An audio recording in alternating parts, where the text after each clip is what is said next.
The Sixth Amendment requires unanimity. Hold on.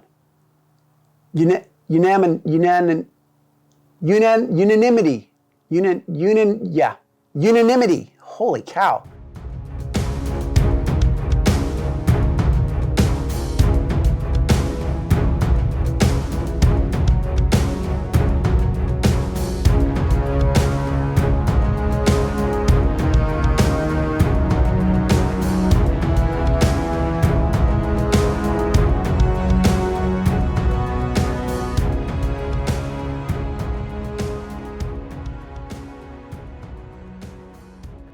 Welcome back. It's Timothy Alton with 9533 Training Consulting, and we're going to be doing our, this is part 6 of our amendment series, and let's go over the Sixth Amendment.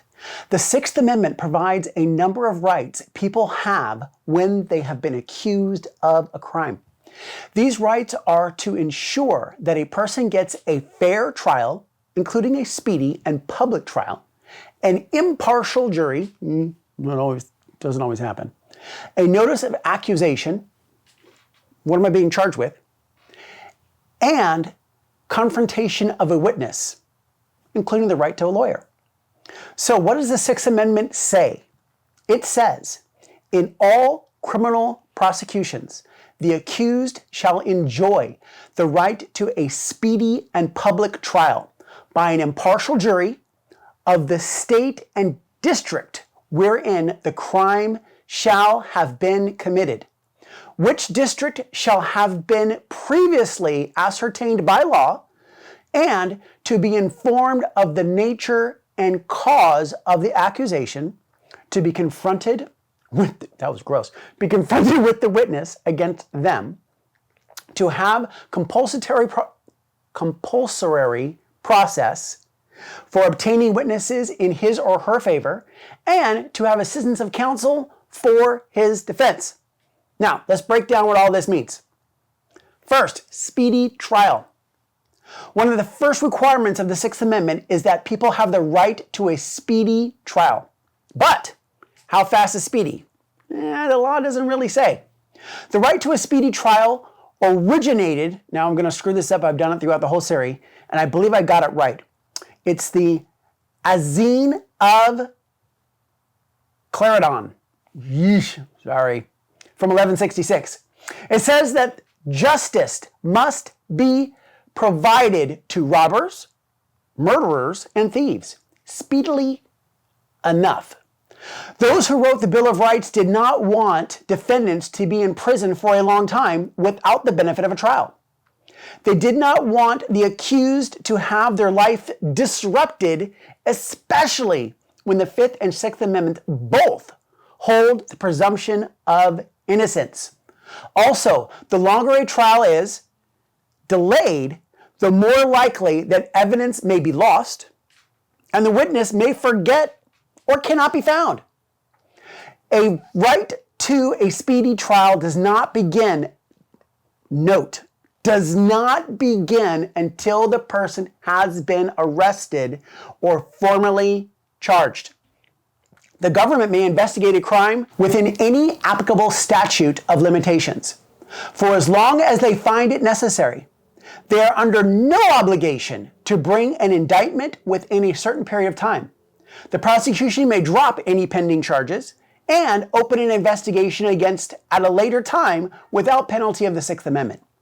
If a defendant brings a claim that their speedy trial rights have been violated, the court may look at the reasons for the delay, any prejudice or injury to the defendant, and how far the prosecution has gone into the criminal proceedings.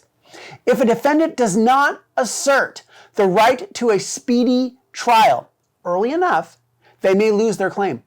Defendants who cause unnecessary delays also lose their right to a speedy trial claim. If the delay in bringing a defendant to trial exceeds 1 year following the arrest, this will trigger a presumption that the Sixth Amendment right to a speedy trial may have been violated. The government may counter if they have good or plausible reason for the delay.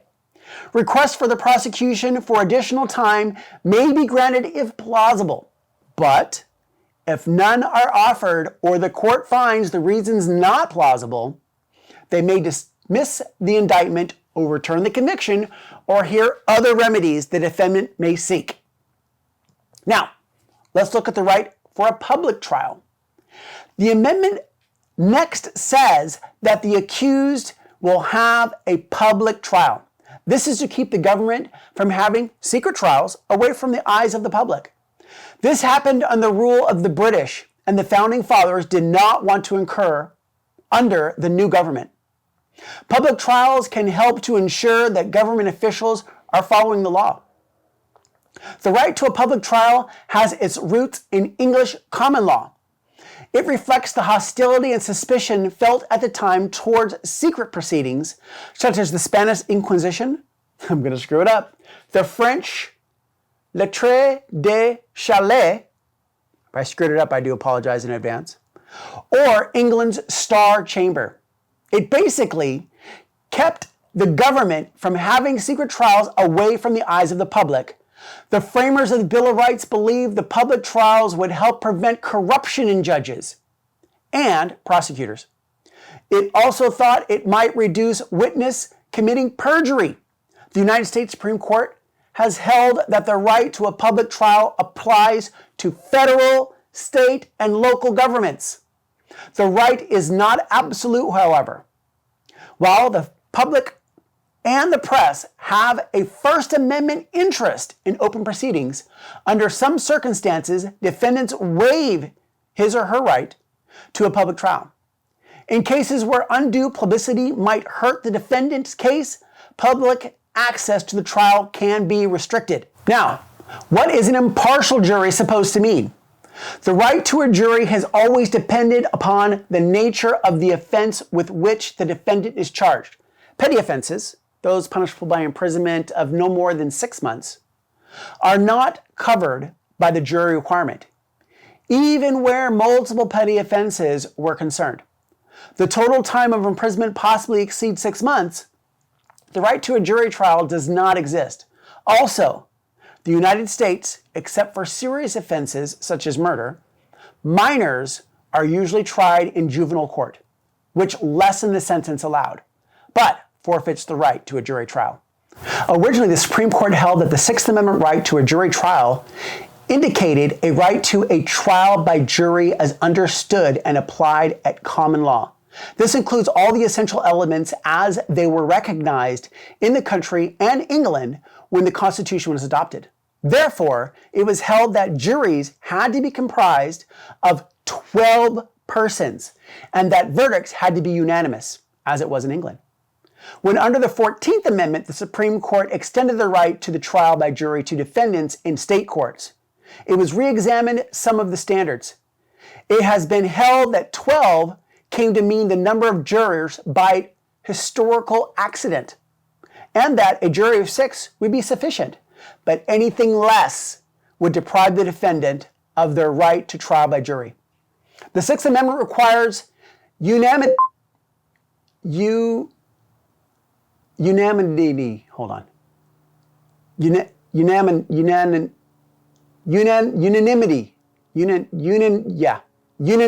Holy cow. In a federal jury trial. However, the Supreme Court has ruled that the Due Process Clause in the 14th Amendment, while requiring states to provide jury trials for serious crime, does not incorporate all the elements of a jury trial within the meaning of the Sixth Amendment. Thus, states are not mandated to require jury unanimity. That's a tongue twister. What is the notice of accusation? The amendment requires that a person who will be told what crime they are charged with. What'd you stop me for, officer? You were doing 55 and a 25. You're screwed. This is called a notice of accusation. This sounds obvious, but without the requirement, the government could lock you up for years without ever telling you what you did wrong.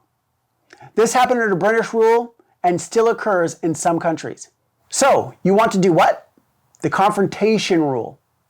The Sixth Amendment's confrontational clause grants the defendant the right to face their accusers.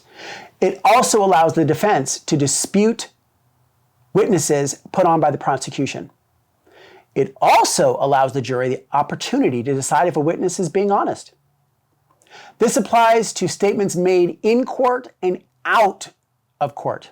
A court may prevent repeated questioning a witness on the same questioning or harassing a witness. But if a judge restricts the cross-examination of a witness too severely, it may cause a violation of the defendant's Sixth Amendment right to confront a witness. Admitting out-of-court statements is often called hearsay evidence. It may also prevent a defendant from confronting their accusers. There are some exceptions. For example, if a witness is unavailable and testified against the defendant in a previous judicial proceedings and the defendant was able to cross-examine the witness, a transcript of the testimony may be used as evidence. This compulsory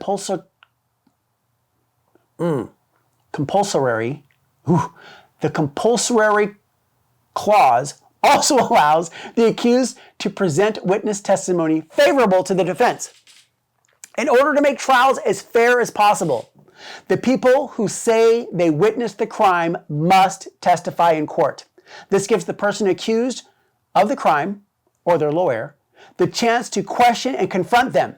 Assistance to counsel is one of the most important rights given. It is so important that other rights are associated with it.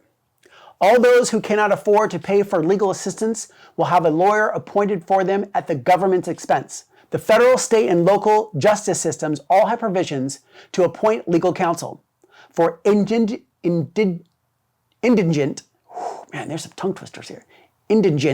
defendants, meaning they can't afford to pay for an attorney. The appointed counsel assists the defendant in any interrogations by law enforcement. They assist the defendant through the trial phase, sentencing, and the initial phase if there is a conviction. Legal systems include the U.S. legal system, are complex and not easily understood by the average person. Having an attorney is critical to guiding the defendant through the legal process. An attorney will also negotiate with the prosecution and the court in the case of plea bargains. Some interesting facts about the Sixth Amendment. Sometimes a trial may be moved to a different location in order to get an impartial jury. While an accused person can represent himself in a trial, the court can stop this if the accused is not mentally stable. The amendment allows for witnesses to be forced to come to court and testify, also known as a subpoena.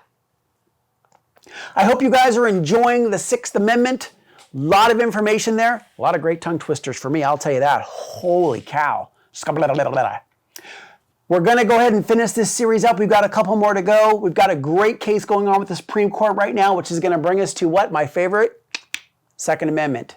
That's the one we're going to do last because that's the one that brings up the most controversy as to the reasons why it exists in the first place. But I hope you have hit the subscribe, hit the bell. We have been away for a little bit. I got really busy at work. I've only got so many subscribers and this doesn't really pay the bills, and other things were paying the bills. We put out a video on some ground fighting, which was awesome. Went out to James Yeager out of Tactical Response in Tennessee. Phenomenal training. I'll be talking about that a little bit later also. But as always, on time, on target, never quit. Hoo-yah.